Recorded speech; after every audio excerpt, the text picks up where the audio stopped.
بسم اللہ الرحمن الرحیم ربی یسر ولا تعسر وتمم بالخیر۔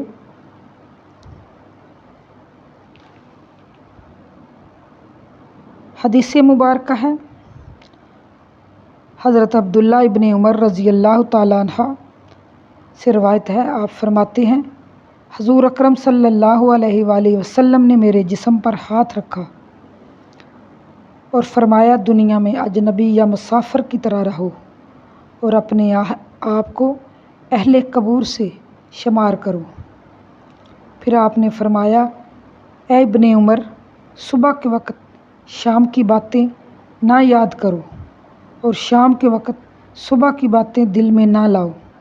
بیمار ہونے سے پہلے صحت سے فائدہ اٹھاؤ اور موت سے پہلے زندگی سے نفع حاصل کرو، کیونکہ اے عبداللہ تو نہیں جانتا کل تیرا نام کن میں شمار ہوگا۔